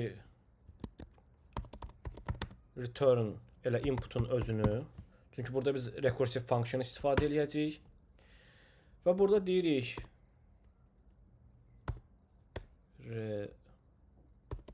return Fibonacci məsələn deyək ki 5 0 1 2 3 4 5 Fibonacci 5 eləyir 5. Amma Fibonacci 5 nəyə bərabərdir? Özündən əvvəlki Fibonacci 4 ilə Fibonacci 3-ün cəminə. Yəni Fibonacci 5-i axtarırıqsa Fibonacci 4-dən 3-ü tapmalıyıq.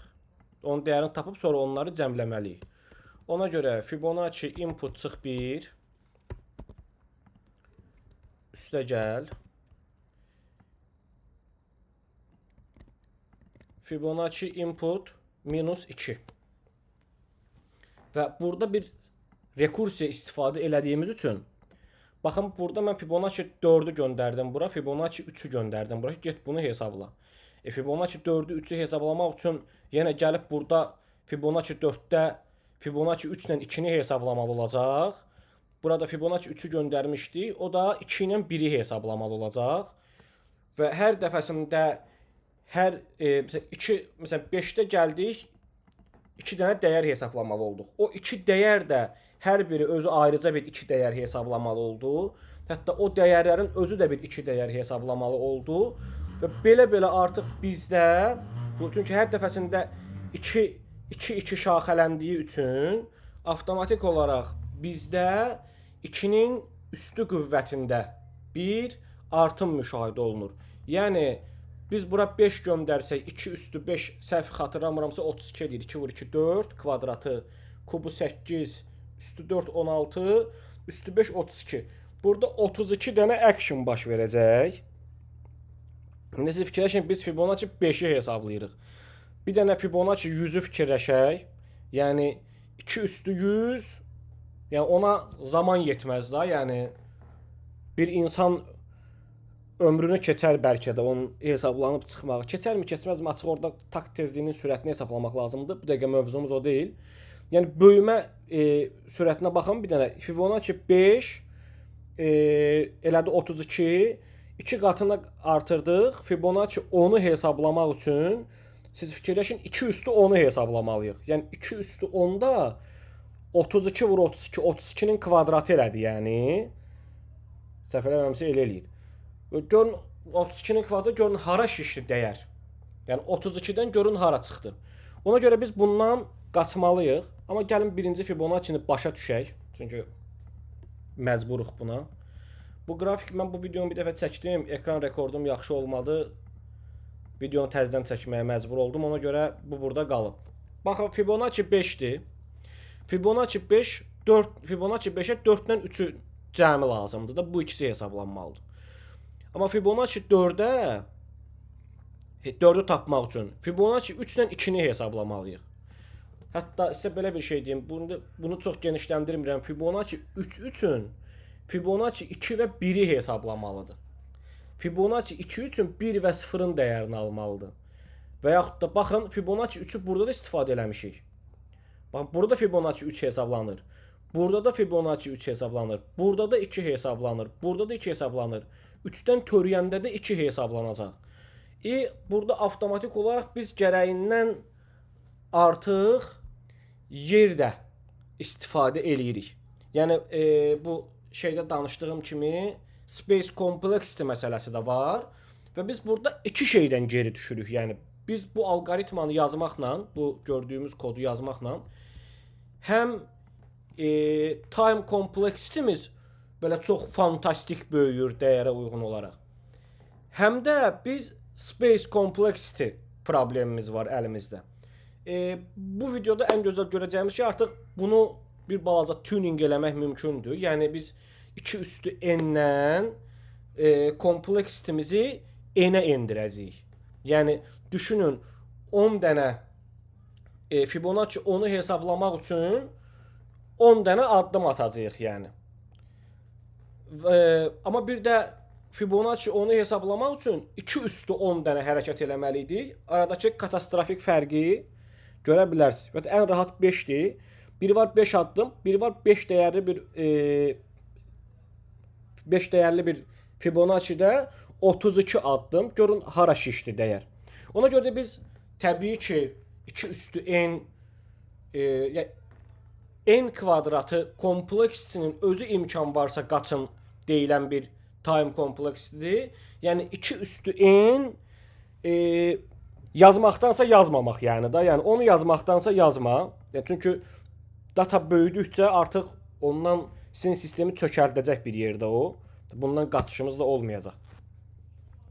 Ona görə gəlin bunu biraz sadələşdirək və görək ki biz bu kodu necə tuning elədik, necə birinci time kompleksitini azaltdıq, sonra necə space kompleksitini azaltdıq və kodumuz tam yerinə gəldi. Yəni çox effektiv bir vəziyyətə gəldi. Okey, gəlin bunun üstünə yazaq ki, bu hansı koddur. Sonra mən bu nümunəni sizə verəndə bir-birindən fərqinə baxa biləsiniz. Buna deyirəm Fibonacci time.com yazacağam. Time.com 2 üstü n space.com n. İndi gəlin bunun buna Fibonacci first deyirəm. İndi gəlin bir dənə də Fibonacci second yazaq. Func deyirəm. Fibonacci time effective deyək buna. Time effective. Çünki burada biz space kompleksitini hələ ki həll eləmirik. Çünki eyni formada space yenə istifadə olunacaq.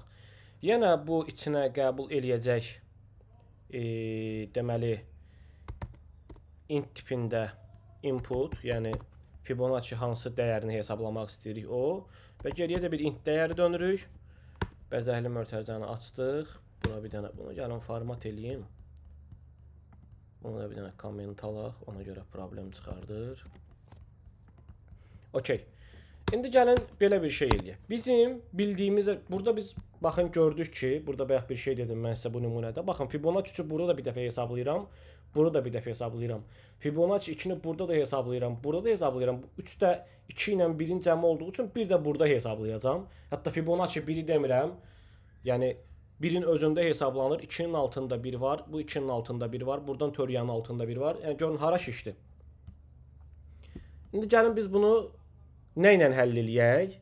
Biz bilirdik ki, yenə birinci playlistdə, sıfırdan qod dərsləri playlistində daha doğrusu biz maplərdən danışmışdıq və maplərin deməli key hissəsi unique olurdu. Yəni orada bir duplicate data olanmazdı. Biz bu konsepti istifadə eləyəcəyik. Bura birinci bir dənə map yazıram. Var. Map adını yazsaq key'dir o. MP yazacağam adına. Çünki bu bizdə store olaraq tutacaq bu dataları və artıq data varsa biz onu bir dəfə hesablamışdıq, ikinci dəfə hesablamayacağıq. MP Buna deyirəm map key olur int, dəyər də olur int. Okey, burada elə bil ki, belə düşünün. Biz bura hər Fibonacci-nin dəyərini yazacağıq. Sonra gəlirəm mən yenə deyirəm ki, deməli, yəni if şərtimizi yazaq. Bir də inputun özünü dönür. Burada artıq bir əlavə bir şey olmayacaq. Sonra gəlin indi bir şeyə baxaq biz burada. Deyirəm ki, if rs yazaq elə resultın yerinə. Result və okey. 2 nöqtə bərabərdir. MP-də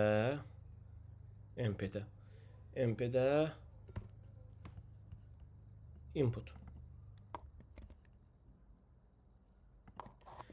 Yəni input məsələn bura bayaq burada mən sizə dedim. Bura 5 gəlirdi. Məsələn 5 gələndə bu 4-ü və 3-ü axtarırdı. İndi bura məsələn deyək ki 5 gəlib. Bu 5-i nə edəcək? Həmin 5-in dəyərini bunun içində axtaracaq. İndi koddan sonra görəcəyik. Biz burada yoxdursa gedib təzən onu hesablayacağıq və ora yazacağıq. Kodu yazaq. Sonra bir dənə üstündən tam olaraq keçərik. Buna 2.n okey deyək.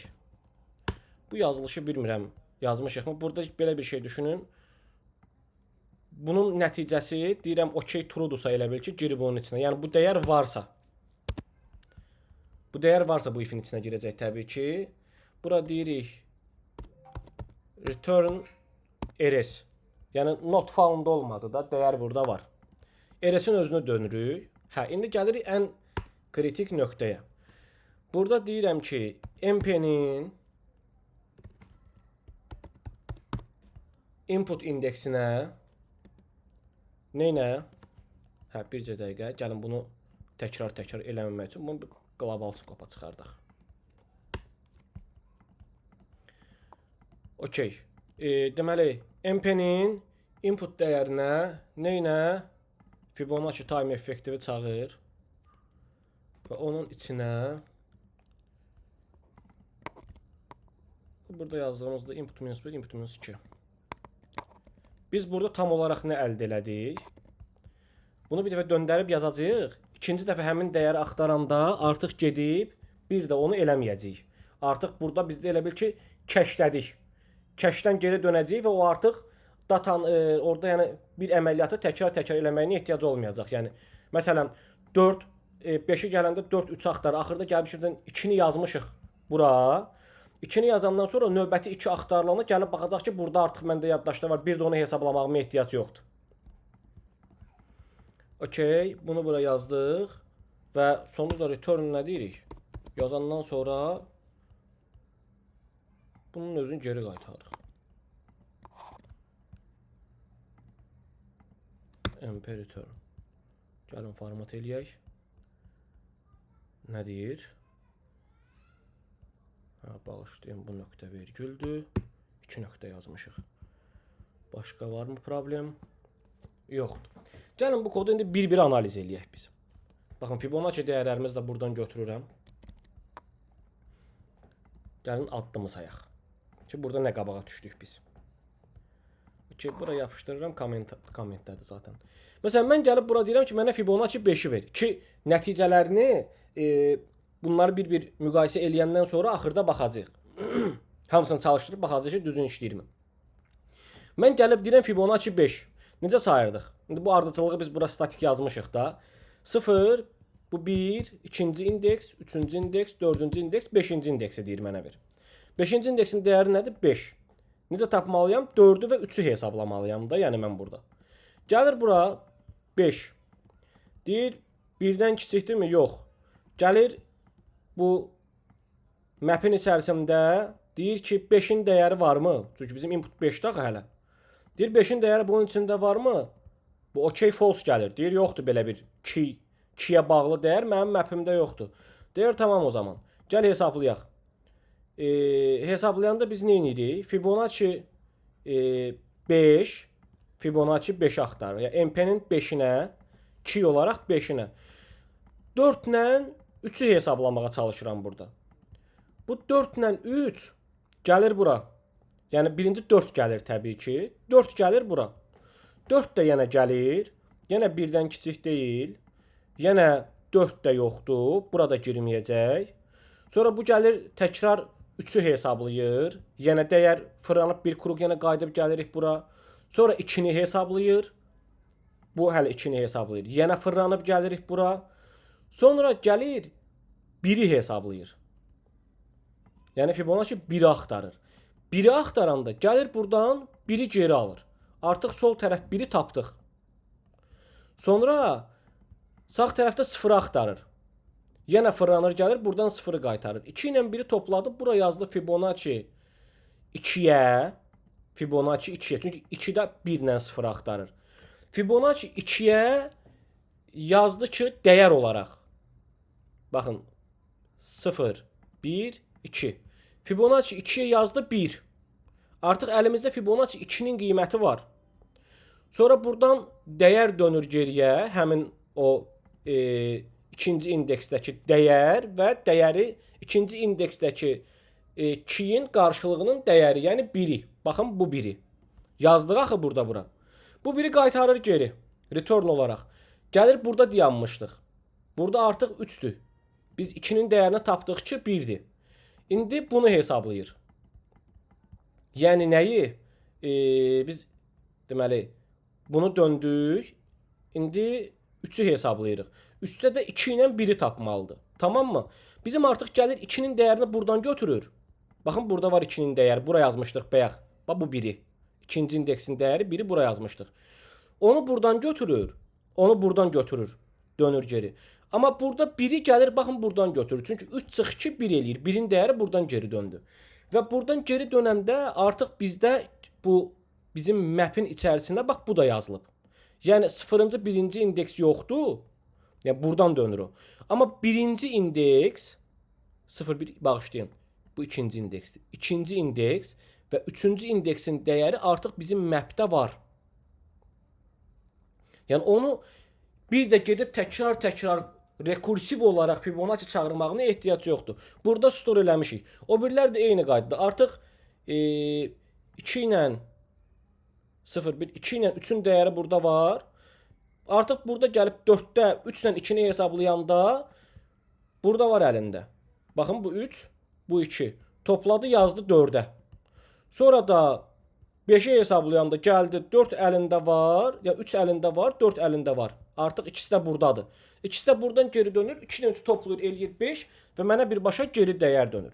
Biz burada nə qazandıq? Bu kodu bu şəkildə dəyişməklə. Bir daha göstərirəm sizə. Baxın bizim birinci yazdığımız kodda hər dəfə rekursiv hesablayanda baxın burada 2 var. Baxın 2'ni burada da hesablayır. O rekursiyanın içinə girir. Burada da hesablayır. O rekursiyanın içinə girir.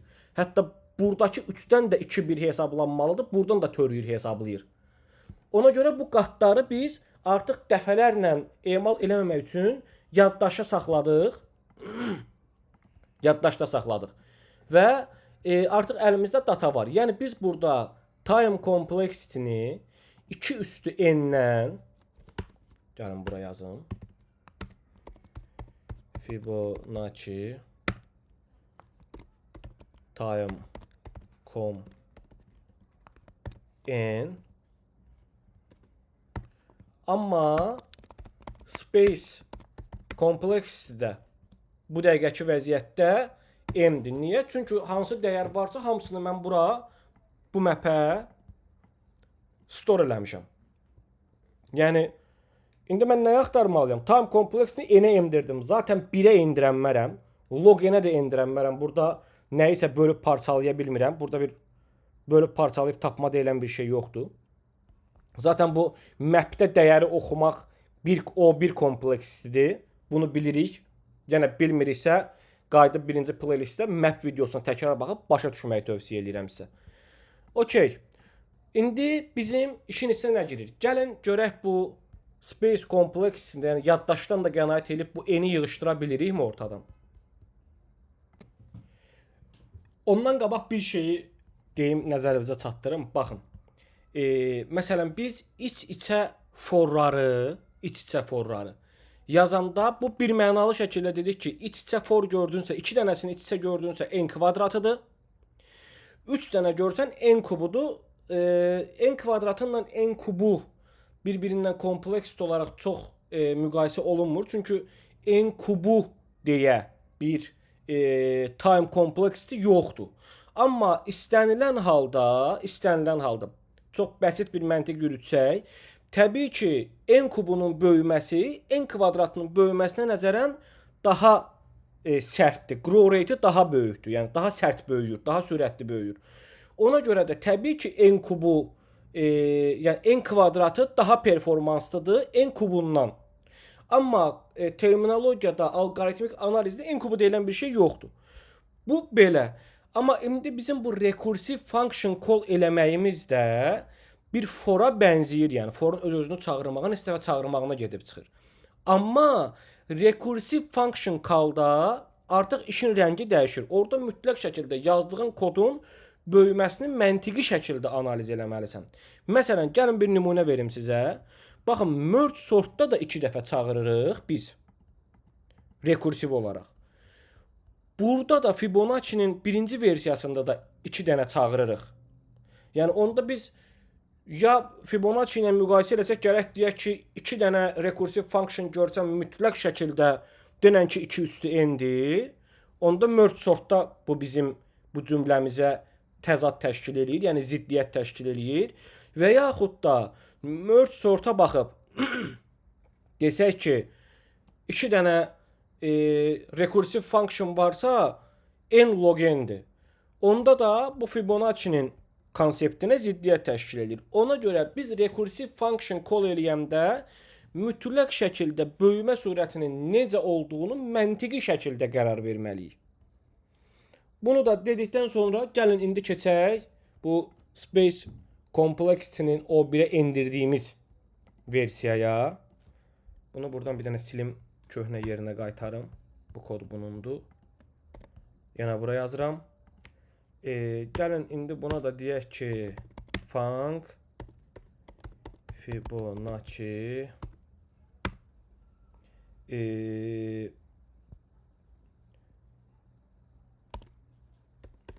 ən effektiv nə idi? Effektiv est mi olur? Bilmirəm, açığı çox da dərinə getməyin. Effektivest. Fibonacci effektivest. Yəni ən effektiv deyək də buna. Most effektiv də ola bilər. Açığı bilmirəm bu est-lə idimi, most-la idimi. Nəysə, mövzumuz ingilis dili deyil. Deməli, yenə eyni ilə input output eyni qalır. Bəzəkli mötərizəmizi və yaxud da bracketlərimizi açırıq. Şablon olan hissə zaten 1 ilə 0 eynidir. Bunu bura yazırıq. Burada baxın çox bəsit bir şey. Data store falan eləməyəcəyik. Zaten o aşağılar bizə lazım deyil. Son 2 dəyəri tapmağa çalışacağıq. Bir forla fırlanacaq dəyəri ki, biz o nəticəni alaq və burada rekursiya istifadə eləmirik. Deməli, bir A dəyəri deyirəm, bir B dəyəri deyirəm. Bu bilsiz bizdə nə ifadə eləyəcək? A və B dəyəri son əvvəlki, yəni məsələn baxın 5 deyiriksə 3-ü 2-ni nəzərdə tuturuq. Yəni biz dedik axı Fibonacci özündən əvvəlki 2 dəyərin cəminə bərabərdir. Baxın, bu özündən əvvəlki 2 dəyərimizdir. Bunu start olaraq 0 və 1 qəbul eləyirik. Sonra bir for yazırıq. Burada i-ni 2-dən başladacağıq. I kiçik olacaq bizim inputdan və i plus plus deyəcəyik. Burada nəyi hesablayacağıq? Burada çox qəribə bir şey eləyəcək. Biraz beynimiz qarışa bilər. Baxın, A ilə B-yə dəyər mənimsədirik. Amma necə mənimsədirik? Deməli, A-ya B-nin dəyərini mənimsədirik. Elə bir ki, sürüşdürürük da geri. Son, məsələn, 5-də 4-cü ilə 3-cüyü hesablamırdıq. Kodda baxaq, məncə koddan baxıb tam rahat başa düşəcəksiniz. B və A plus B. Okey. Və burada biz deyirik ki return B. Gəlin bunu formatlayaq. İndi gəlin kodumuzu addım-addım izləyək və görək o bizə nə nəticə verəcək. Baxın, yenə göndərirəm bura 5. Input 5. Input 5 birdən kiçikdirmi? Təbii ki, xeyr. Dayandı. Forumuz başladı. İ'mizin dəyəri, başlanğıc dəyəri nədir? 2. A ilə B bizdə nəyi saxlayırdı? 0-dan 1-i. Gəlin bunun qabağında kommenti alıb yazacağım bir-bir addımları. Görək. Deməli, i'mizin dəyəri 2 olanda vergül, A-nın dəyəri gəlirik bura. Burada nədir? A-ya B-nin dəyərini mənimsətdik. Yəni A-nı elədik 1. B-yə nəyi mənimsətdik? A plus B-ni. Yəni burada 0-dan 1. Yəni 1-i. Bağışlayın, gəlin tam düzəldək. B bərabərdir, oldu 1. Tamam mı? Sonra növbəti kodda gəldi nə oldu? i'ni bir vahid artırdı. Artıq bizim i bərabərdir, oldu 3. A-mızın dəyəri nədir? Artıq bura baxırıq. Bu dəqiqə A-nın B-nin dəyərini dəyişmişik. Gəlir deyir ki, A-ya yenə B-nin dəyərini mənimsət. Yenə gəlirik A-nı eləyirik 1. Hə, B-yə nəyi mənimsədirik? A plus 1-i. A plus B-ni. Yəni A1-dir, B1-dir. Artıq bizim B oldu nə? 2. Sonra gəlirik i'ni bir vahiddə artırırıq. Hələ ki şərti ödəyir. Bizim i'miz olur 4. i 4 olanda yenə nə edirik? A-ya gəlirik B-nin dəyərini mənimsədirik. Yəni B bizdə bu dəqiqə 2-dir. Avtomatik A olur 2. B-nin dəyəri nədir? A plus B. Yəni 2 üstəgəl 1. Yəni 3. Sonra gəlirik i'ni eləyirik 5. Yəni bir vahid artırırıq. i'ni eləyirik 5. 5-də işləməyəcək bu. Bircə dəqiqə. 5-də işləməyəcək bu. 5-də işləməyəcək bu. Bircə dəqiqə. Artırdıq 4 elədik. i 4 olanda i 2-dən başladı. Gəldi, girdi, bir vahid artırdı. Deməli, input i 4'dür. 4'ü işləyəndən sonra i'nin dəyəri 5 olur. Və bunu hesablamır. i'nin dəyəri 5 olur. Deməli, bizim kodumuz düz deyil. Bu bərabər də olmalı. Çünki özünü də hesablamalıdır. Əgər bu 4 olsaydı, kiçik olurdu, şərti ödəmirdi. i'nin 4 dəyərini bizə dönəcəkdi. Tamam, düzəltdik kodumuzu. Ən gözəl şey kodu addım-addım incələməkdir. Deməli, i'miz oldu 5. i 5 olanda bizə nəyi hesablayır? Yəni A-ya B-nin dəyərini hesablayır. B-miz nədir? 3. Avtomatik A oldu 3. B-nin dəyəri nədir? A plus B. Yəni 2 üstəgəl 3, 5. B bərabərdir 5. Və i'ni bir vahid artırdı. i oldu 6. Artıq şərt ödəmir. Şərt ödəməyəndə son etapda bizim B-nin dəyəri nədir? 5. Avtomatik olaraq bizim bəli Fibonacci 5-ci indeksimizdə 0, 1, 2, 3, 4, 5. Dəyərimiz 5'dir. Düzgün şəkildə hesabladı. Və biz artıq buradakı kimi o en kompleksdə memori istifadə eləmədik və yaxud da buradakı kimi 2 üstü n kimi bir hərəkət eləmədik. Elə bütün dəyərin üstündən bir dəfə keçdik. Kompleksimiz oldu n, space'imiz də oldu 1. O 1. Və bu bizim olduğu ən effektiv Fibonacci kodumuz. Bu da STL idi gənclər. Effektivin qabağında yadıma düşdü. Most istifadə olunur. Most effektiv. Fibonacci most effektiv. Okey. İndi gəlin bunları bir-bir kol eləyəkmi? Dəqiqəyə baxım. Bu video uzanır. Bundan sonra bizim bu alqoritmik analiz haqqında 2 dənə mövzumuz qalıb. Bir, n faktorial kompleksini görməliyik. Bir də input böyüyəndə, input neçə nisbətdə böyüyəndə onun nəticəsi kompleksitiyə olaraq, onun kompleksitisi funksiyonlara uyğun olaraq necə dəyişir? Bunu bir düstur şəklində hesablamanı görüb, alqoritmik analizlə əsas konseptlərindən, ana konseptlərindən bitirəcəyik mövzunu. Düşünürəm ki, bu videoluq bu qədər bəsdir. Sağ olun, gələn videoda görüşənədək.